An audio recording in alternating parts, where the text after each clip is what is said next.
본 방송에서 제공하는 투자 정보는 투자 판단에 대한 조언입니다. 방송에서 제공하는 주식의 가치, 가격 상승 및 가격 하락에 대해서는 방송사에서 보장하지 않습니다. 이 시각 헤드라인 뉴스입니다. 신고리 오리코기 공론화위원회는 오늘 오전 10시 공론 조사 결과 건설 재개로 결론이 났다고 발표했습니다.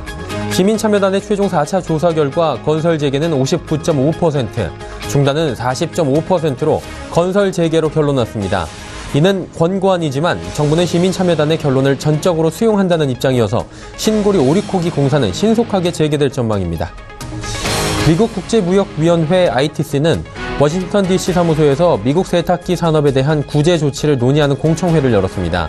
한국 정부와 삼성, LG전자는 이날 공청회에서 적극적으로 방어 논리를 펼치며 세이프가드 발동은 결국 미국 소비자를 위한 혁신을 게을리하는 미국 기업을 두둔하는 꼴이라고 강조했습니다.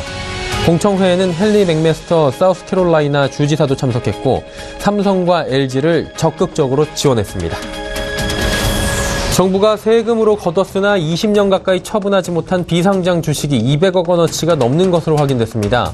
납세자는 현금 이외에 국공채, 거래소 상장 유가증권, 부동산 순으로 세금을 낼 수 있고 그래도 세액을 채우지 못하게 될 경우 비상장 주식으로 낼 수 있습니다. 가장 오래된 것은 12억 9,600만 원 상당인 한국지퍼의 비상장주이고 두 번째는 대응기계공업으로 1997년 18억 4천만 원어치 비상장 주식을 냈지만 정부는 처분하지 못했습니다. 금호타이어 신임 회장에 김종호 전 금호타이어 사장이, 신임 사장에는 우리은행 출신인 한용성 씨가 선임됐습니다. 금호타이어는 채권단으로부터 이 같은 내용의 경영진 선임 결과를 통보받았습니다. 김종호 회장은 지난 1976년 금호타이어에 입사했고 사장 재임 당시 채권단과 긴밀히 협조해 경영 성과를 거뒀다는 평가를 받고 있습니다.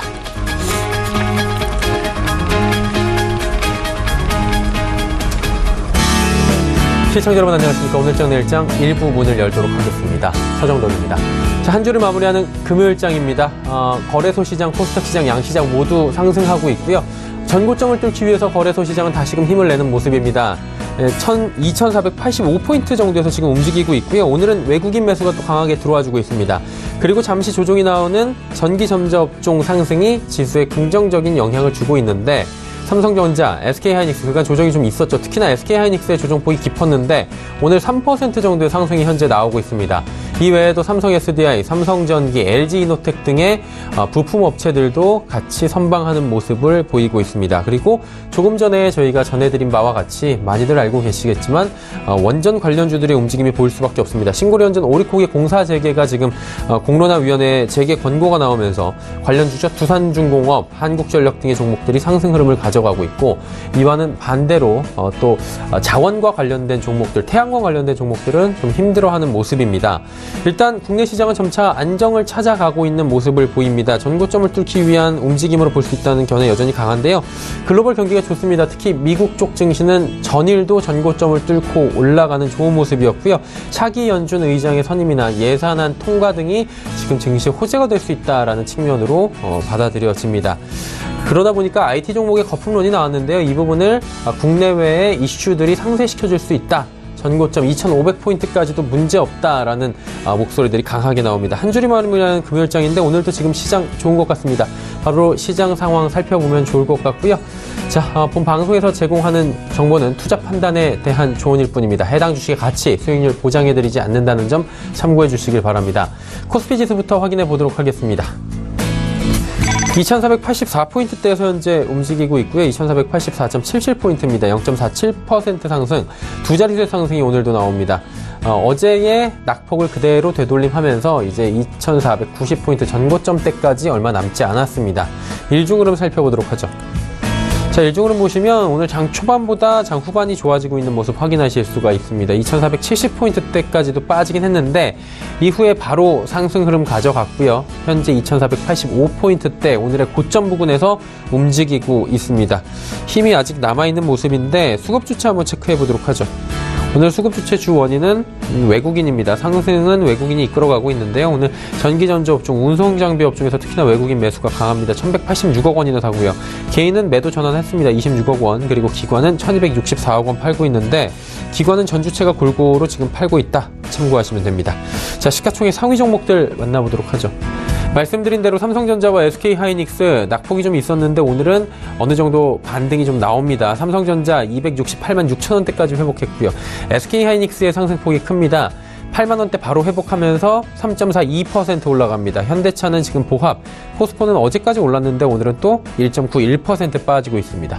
자, 6위부터 10위도 체크해 보도록 하죠. 삼성물산 보합이고요. LG화학은 소폭 상승합니다. 한국전력 아무래도 이제 신고리 원전 오리코기가 건설이 된다. 탈원전이 바로 가시화된 것은 아니다라는 좀 전망이 나오면서 한국전력의 주가도 조금은 올라갑니다. 37,000원부터 41,000원까지 지금 지속적인 상승이 나오고 있는 한국전력이고요. 네이버 전일 상승이 좀 있었는데 오늘은 80만 원 부근에서 공방을 벌이고 있습니다. 삼성생명이 가치가 다시 재고가 되고 있습니다. 그러다 보니 오늘 12만 7,000원대까지 치솟고 있고요. 다음 살펴보도록 하죠. 삼성바이오로직스 그동안 낙폭이 좀 있으면서 주춤했는데 오늘은 2,500원 소폭 상승합니다. 현대모비스, 신한지주, KB금융, SK텔레콤 모두 소폭씩 빠지고 있습니다. 코스닥 시장 가보도록 하죠. 코스닥 시장은 670선에서 공방벌입니다. 0.5% 상승, 양시장이 모두 0.5% 안팎의 상승 흐름을 가져가고 있습니다. 일중흐름 체크해보도록 하죠. 일중흐름 보시면 오늘 저점은 667포인트, 고점은 671포인트입니다. 일단은 상승 전환이 확실하게 된 모습이고요. 오늘 670선 회복이 끝까지 되느냐, 다시 더 올라가느냐 이 부분 좀 체크하셔야 될 것 같습니다. 수급 주체 만나볼 텐데 코스닥 시장은 개인이 이끕니다. 306억 원 정도 개인이 사고요. 기관 외국인 매도하는데 매도폭이 각각 크진 않습니다. 기관은 94억 원, 금융투자가 10억 원 사고요. 연기금은 17억 원 삽니다. 외국인은 197억 원 순 매도하고 있습니다. 시가총액 상위 종목들 살펴볼 텐데 셀트리온 헬스케어 전일 낙폭이 컸습니다. 하지만 오늘 소폭씩 반등이 나오고 있고요. 신라젠이 오늘도 올라가면서 어느새 55,000원 부근까지 올라왔습니다. 신라젠의 상승이 연일 강합니다. CJNM은 오늘 살짝 빠지고요. 로엔이 10% 가까운 급등이 현재 나오면서 단숨에 10만 원 뚫고 올라갔습니다. 시가총액도 5위까지 로엔은 올라왔습니다. 6위부터 10위 체크해 보도록 하죠. 메디톡스 빠지는데요. 메디톡스, 휴젤 모두 보톡스 관련주들 나란히 지금 보입니다. 메디톡스는 좀 빠지고요. 휴젤은 오히려 1% 상승하면서 50만 원 회복했습니다. 코미팜, 바이로메드, SK머티리얼즈 각각 소폭씩 1% 좀 안 되는 수준으로 올라가고 있습니다. 다음 살펴보도록 하죠. 포스코 캠텍 보합이고요. 컴투스 올라갑니다. 그리고 파라다이스도 연일 상승인데요. 지금 18,000원대 부근까지 어느새 올라왔습니다. 포라비스 약보합, 서울반도체는 400원 상승입니다. 원달러 환율 체크해보도록 하죠. 원달러 환율은 보합 수준입니다. 지금 소폭 상승인데요. 10전 정도 상승합니다. 1132원 50전에 거래가 되고 있습니다.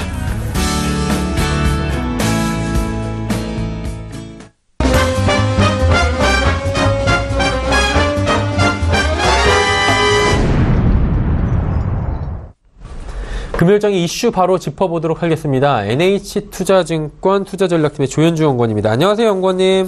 네, 안녕하세요. 미국 쪽은 따뜻한 바람이 지속적으로 불어오는 것 같습니다. 차기현준 의장 얘기도 나왔고요. 예산안 얘기도 나온 것 같은데 일단은 그러다 보니까 다우 S&P 500 지수는 사상 최고가 행진을 이어갔다고 합니다. 어떤 이슈들이 구체적으로 있는지 좀 짚어주시겠습니까? 네, 일단 미국 쪽 얘기부터 말씀을 드리면요. 2018년 예산안이 이제 상원을 통과할 수 있다라는 기대감이 좀 확대가 되고 있습니다. 상원에서 이제 어느 정도 예산안에 대한 초안을 좀 마련을 한 것 같고요. 이 부분을 좀 빠르게 통과시킬 것으로 예상이 됩니다. 그래서 이번 주 말이나 아니면은 이번 주 내로 통과될 가능성이 좀 높을 것 같고요. 일단 이 예산안이 통과가 되면요. 세법 개정안이 의회 통과가 훨씬 수월해집니다. 아무래도 이번에 통과되는 예산안이 레졸루션으로 통과가 되기 때문에 그렇게 되면은 이제 상원을 세법 개정안을 통과함에 있어서 상원 50%의 표결이 적용이 되기 때문에 이제 민주당의 도움 없이도 감세안이 50명 공화당 내에서 이제 통과가 될 수 있다라는 점이 좀 긍정적인 요인인 것 같습니다. 그래서 감세안이 만약에 이제 공화당 내 합의가 이루어져서 통과를 하게 되면요, 결국에는 미국 실적 최근에 굉장히 좋은데 이 부분이 내년도에 EPS 그로스를 레벨업 시킬 수 있기 때문에 결국에는 아직까지 컨센서스에 반영되지 않은 이 감세안이 미국 쪽을 반영이 된다면 미국 실적은 더 크게 좀 레벨업이 될 수 있다라는 점에서 좀 긍정적이라고 볼 수 있고요. 또 한 가지 좀 긍정적인 뉴스는 제롬 파웰이 이제 연준 의장으로 임명될 가능성이 높다라는 뉴스플로우인데요. 사실 제롬 파웰이 임명이 되면은 매파적으로 돌아서는 게 아니냐 이런 식으로 좀 통화 정책에 대한 우려를 표명을 했는데 사실 제롬 파웰이 이제 옐런 의장 대비해서 매파적인 것은 사실이지만 이 사람 자체가 완전히 매파적인 스탠스를 취하는 성향은 아니고요. 또 제롬 파웰 이외에 이제 스티븐 무누신이라던가 아니면은 트럼프 대통령 스스로도 약달러 정책을 지향하기 때문에 그리고 기업 친화적인 정책을 지향하고 있다는 점에서 금리 인상을 굉장히 빠르게 급속도로 진행하지는 않을 것 같습니다. 오히려 제롬 파월로 이제 연준 의장이 교체가 되면 금융 규제 완화 기대감이 좀 확대될 수가 있거든요. 제롬 파월 같은 경우는 예전부터 이제 금융 규제를 좀 완화시켜야 된다, 완화 사이클로 진입해야 된다 이런 말들을 했던 사람이기 때문에 결국에는 지금 뭐 프롭 트레이딩이라든가 아니면 해외 쪽에 미 글로벌 은행들이 예치된 자금이 굉장히 많은데 이 여유 자금들이 재차 국내 주식시장으로 유입될 가능성이 높기 때문에 오히려 이런 정책 모멘텀이 외국인 수급에는 좀 우호적인 방향으로 흐를 수 있다 이렇게 좀 판단하고 있습니다. 자, 이제 다음 주 얘기를 한번 해보도록 하겠습니다. 지금 어닝 시즌이고요. 다음 주에는 이제 실적 발표 굉장히 많다고 하는데 어떤 전략으로 다음 주는 임하는 게 좋을까요? 네, 일단 다음 주는 좀 실적 피크 시즌이기 때문에요. 실적에 좀 초점을 맞추는 게 맞는 것 같고요. 다음 주에 이제 44개 기업이 이제 실적이 발표가 될 예정인데 특히 자동차 종목 3개 그리고 포스코, SK 하이닉스, LG전자 등 좀 시총 상위 업종들 대형주 위주로 실적이 예정이 되어 있습니다. 그렇기 때문에 코스피에 대한 방향성에 좀 영향이 있을 것 같고요. 일단 코스피 지수 자체는 횡보할 가능성이 좀 높지만 이 실적을 발표하는 업종에 따라서 좀 업종별 온도차가 좀 예상이 됩니다. 통상 보통 실적이 피크를 치는 이 기간엔 주식시장의 흐름은 대표 업종들의 실적 발표 흐름과 좀 연동되는 가능성이 좀 높거든요. 근데 지금 포스코라든가 SK 하이닉스, LG전자 등 이런 좀 굵직한 업종들 대표 종목들이 실적이 좀 좋게 나올 거라는 컨센서스가 형성이 되어 있기 때문에 다음 주 지수 그렇게 나쁘지는 않을 거라고 보고 있습니다. 특히 철강, 전기전자, 자동차 업종 랠리에 의한 좀 주식시장 호재성 흐름 나타날 수 있을 것 같은데요. 저희는 이 상승세가 좀 급격하기보다는 좀 완만하게 강보합 수준으로 좀 나타날 수 있다. 아무래도 최근에 랠리가 좀 가파르게 일어났던 부분들에 있어서 좀 부담이 있기 때문에 좀 완만한 상승세에 이어질 거라고 보고 있고요. 전략으로는 저희는 기존의 실적 모멘텀이 존재하고 주도주로서 계속 자리매김하고 있는 IT, 금융주 추천드리고 있고요. 또 소재산업재 같은 경우는 원재재 가격 강세 그리고 중국 당대회 이미 시작했는데 이 환경 규제로 인해서 그 공급처 개혁 지속될 거다라는 말이 있기 때문에 결국에는 이 소재산업재 상승도 좀 예상을 하고 있습니다. 최근에 이 코스피 말고 코스닥에 대한 질문도 굉장히 많은데요. 사실 코스닥 같은 경우는 내년도에 좀 본격적인 상승 흐름이 이어질 거라고 보고 있고요. 아무래도 내년 연말이나 연초쯤에 가서 정책 성장 모멘텀이 좀 존재를 하고 있고 또 평창 올림픽 모멘텀 그리고 뭐 헬스케어 업종 같은 경우는 좀 임상 실험 결과가 좀 발표가 예정이 되어 있기 때문에 모멘텀이 없지는 않습니다. 그래서 저희는 수급 변화가 좀 감지되고 있는 건강관리 업종 그리고 정책 모멘텀이 기대되고 있는 중소형 IT 업종도 주목하시기를 권유드리고 있습니다. 네. 그리고 오늘 신고리 원전 오리코기에 대한 이야기가 나왔지 않습니까? 이제 건설 재개가 되는 것 같은데 이 부분 관련해서 한마디 좀 해주시겠습니까? 네, 신고리 5,6호기 건설 재개 의견이 이제 아무래도 정부가 10월 24일쯤에 좀 채택할 것이라고 전망을 하고 있는데, 일단 한국전력은 이 신고리 5,6호기가 폐쇄되는 관련 비용이 한 1.6조 원 정도 됩니다. 근데 이 부분이 이제 좀, 세이브할 수 있기 때문에 오히려 한국전력한테는 좀 우려가 사라졌다라고 볼 수 있을 것 같고요. 이 외에 이제 신규 석탄 발전소 5기랑 신규 원자력 발전소 5기 이렇게 같이 좀 신고리 5,6호기와 같이 발전이 되면은 결국에는 현재 발전 믹스를 유지할 가능성이 높기 때문에 한국전력과 그 관련주들 좀 최근에 긍정적인 흐름 보이고 있다라고 보고 있습니다. 그리고 더불어서 중장기적으로 봤을 때는 사실 원자력 발전이 좀 축소되는 흐름이 좀 나타날 수 있을 거라고 보는데요. 오히려 이런 탈원전 정책 그리고 신재생 에너지 확대 정책으로 인해서 관련한 신재생 에너지 관련주들 탄력을 받을 수 있다라고 보고 있기 때문에 이런 중소형주 중에서도 신재생 에너지 관련주들도 좀 긍정적으로 보고 있습니다. 네, 알겠습니다. 오늘 말씀 잘 들었습니다. 네, 감사합니다. NH투자증권 투자전략팀의 조현주 연구원과 이야기 나눠봤고요. 이슈 칼럼 바로 이어가도록 하겠습니다.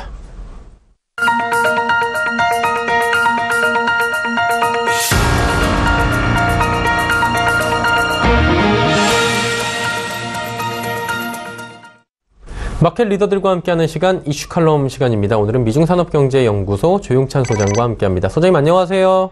예, 안녕하십니까. 중국 쪽부터 먼저 좀 질문을 드리도록 하겠습니다. 지금 19차 당대회 하고 있는데 오늘 기사 보니까 시진핑 주석이 3시간이 넘게 연설을 했는데 뭐 재소자들도 보고 아이들도 보고 뭐 중국 전역이 시청을 했다 뭐 이런 얘기들이 나오더라고요. 얼마나 이야기가 많이 나왔기에 얼마나 중요한 이야기이기에 그렇게 많은 분들이 또 시청을 했을지 궁금한데요.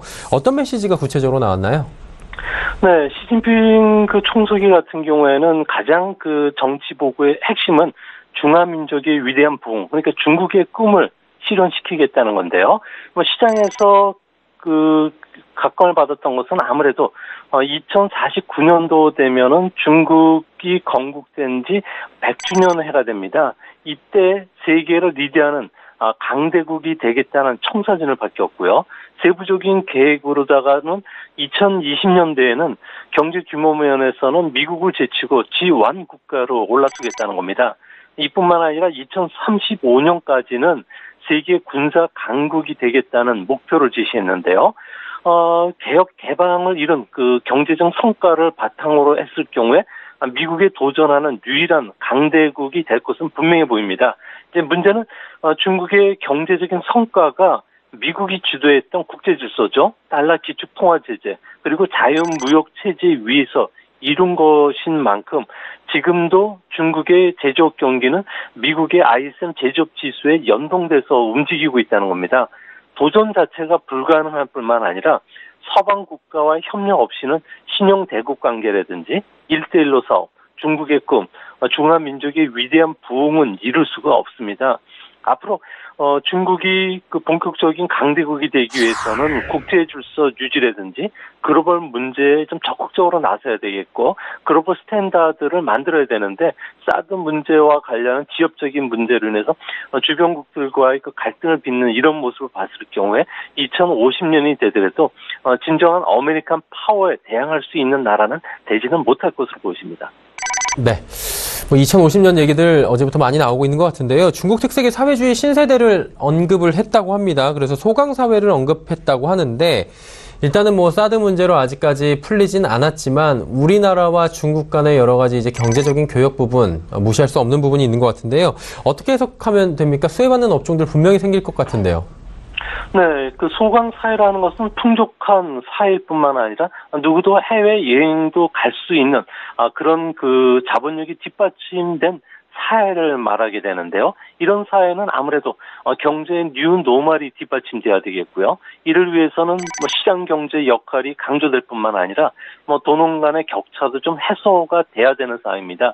이렇게 되면은 7억 명의 농촌 인구들도 어느 정도 소비력을 갖추게 되는데요. 이렇게 되면 중국 내수 시장에 진출한 우리나라 기업들 같은 경우에는 충분히 단비 역할을 해줄 수 있지 않나 보여집니다. 이를 바탕으로 해서 빅데이터라든지 인공지능과 같은 최첨단 기술을 이용한 성장의 질도 높이겠다고 했던 만큼 첨단 기업이라든지 관련 부품, 소프트웨어를 만드는 회사들 같은 경우에는 상당한 그 다양한 산업의 쪽에서 영향을 받을 수밖에 없고요. 과잉 투자나 과잉 채무, 환경 오염 문제를 가장 우선적으로 해결하겠다고 했던 만큼 철강과 같은 소재 가격 상승뿐만 아니라 이제 자동차와 관련해서는 전기 자동차 보급이 더 확대될 것이고요. 내년부터 중국은 5세대 이동통신이 지역별로 지금 도입되기 시작합니다. 이렇게 되면 통신 서비스와 관련된 그 기업뿐만 아니라 여기에 실어 나르는 게임이라든지 다양한 컨텐츠들과 관련된 산업들이 부각이 될 수가 있을 거로 보여지고요. 보이고요. 특히 중국 같은 경우에는 다자 자유무역 경제를 좀 육성시키겠다 했던 만큼 앞으로 그 중국 시장의 전자상거래 시장 같은 경우 해외 직구 같은 경우는 폭발적인 성장을 할 가능성이 있기 때문에 이들 산업군들도 앞으로 우리가 좀 주식시장에서 주목해 봐야 될 산업인 것으로 보여집니다. 네, 얘기 쭉 들어봤는데요. 이제 사드 갈등 문제 좀 여쭤보도록 하겠습니다. 사드 갈등 문제가 사실 한중소합의 연장으로 어느 정도 좀 해결될 수 있는 것이 아니냐라는 긴장 완화의 모습들도 보이고 있습니다. 이제 이게 북한 문제가 걸려 있고요. 그러다 보니까 트럼프 대통령과 중국 간의 그런 보이지 않는 힘싸움도 분명히 있는 것 같은데 11월에 트럼프 대통령이 지금 중국을 방문한다고 합니다. 이곳에서 미중 간의 합의가 좀 나오지 않을까라고 기대가 되는데 어떻게 보십니까? 네, 도널드 트럼프 대통령 같은 경우에는 동아시아 순방에 앞서서 키신저에게 조언을 구했는데요. 키신저 전 그 국무장관 같은 경우에는 생각이 이미 시장에 노출되어 있는데도 불구하고 이 사람을 초대한 것은 키신저가 중국 지도부들이 오랜 친구, 그 라오퐁여라고 이야기할 정도로 중국에서 신뢰를 보내는 인물입니다. 외교적 해결을 원한다는 신호를 중국 지도부에게 보냈다는 점이 상당히 고무적인데요. 이를 뒷받침하는 것은 틸러슨 국무장관도 중국이 외교적이나 경제적으로 북한 핵 포기와 관련된 영향력을 최대한 행사해 준다면 미국도 북한 정권의 정권 교체를 원하지 않을 뿐만 아니라 정권 붕괴 그리고 한반도 통일을 가속화시키는 문제, 북이 38도 이북에 미군을 파견하지 않는다는 4개 노 정책 기조를 지키겠다고 물밑에서 협상을 하고 있다고 합니다. 이 때문에 무역 불균형이라든지 지적재산권 문제로 인해서 중국이 미국에 갖고 있는 그 불만도 어느 정도 미국이 들어줄 수가 있는 상황이기 때문에 앞으로 트럼프 대통령이 북한의 그 검증 가능하고 완벽한 비핵화를 추진한다는 그 중국과의 그 동의가 이루어진다면은 8일과 10일 사이에 트럼프의 그 방중 기간 동안에 미중 간의 외교적 합의가 가능한데요. 이렇게 되면 우리나라 같은 경우에는 사드 보복도 일단 항구비가 이제 지나감에 따라서 우리나라의 그 사드와 관련된 그동안에 억눌렸던 종목들이 재가격 그리고 밸류에이션을 찾아가지 않을까 그런 호재로 비춰질 가능성이 높아 보입니다. 네. 일단 대외 여건 이야기를 하고 있는데 현재 대외 여건이 좀 이제 나아진 부분이 있습니다. 한중 통화 사업이 지금 연장에 합의가 됐고요. 또 미국 재무부 환율 조작국 지정이 되는 것이 아니냐라는 우려 섞인 목소리 있었는데 이 부분도 피한 것 같습니다. 그러다 보니까 좀 긍정적인 측면이 많다. 우리 증시에도 좀 건전성이 강해졌다라고 하는데 이 부분 어떻게 해석하는 게 좋을까요?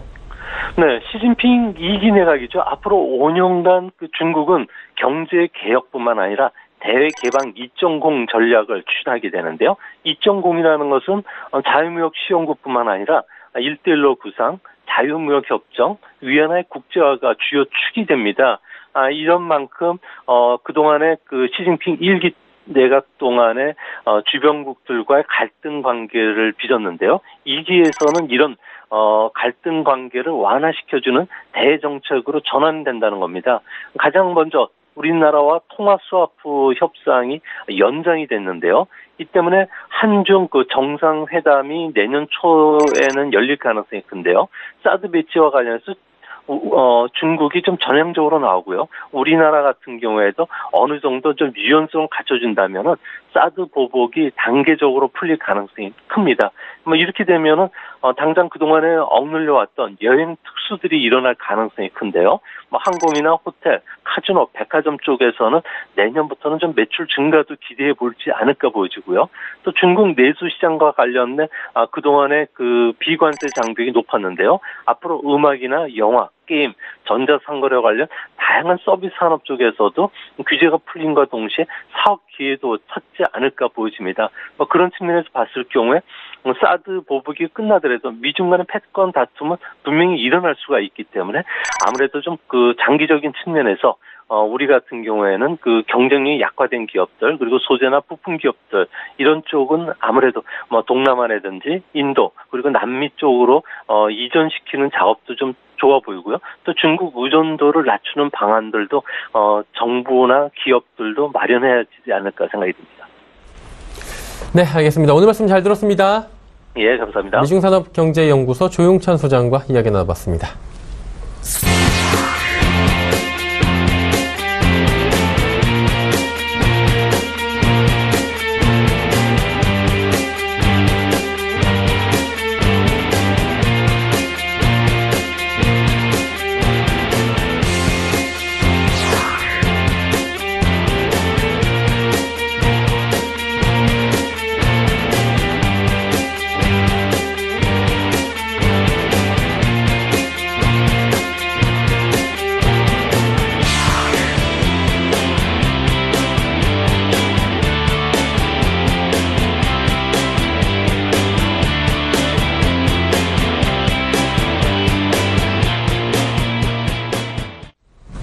오늘 시장 내일장 1부 함께 하셨고요. 잠시 뒤 2부 예고해드리도록 하겠습니다. 많은 종목 짚어보는 시간, 여러분의 종목 상담도 열려있는 시간, 라이브 매매타임 준비가 되어 있습니다. 100원의 정보 이용료 추가되는 샵 0082번을 통해서 종목 상담 지금부터 남겨주시면 됩니다. 자, 주식탐탐의 이재모 팀장, 동부증권 버머지점의 이영환 차장 두 분과 함께 하도록 하겠습니다. 잠시 뒤 2부에서 뵙겠습니다. 고맙습니다.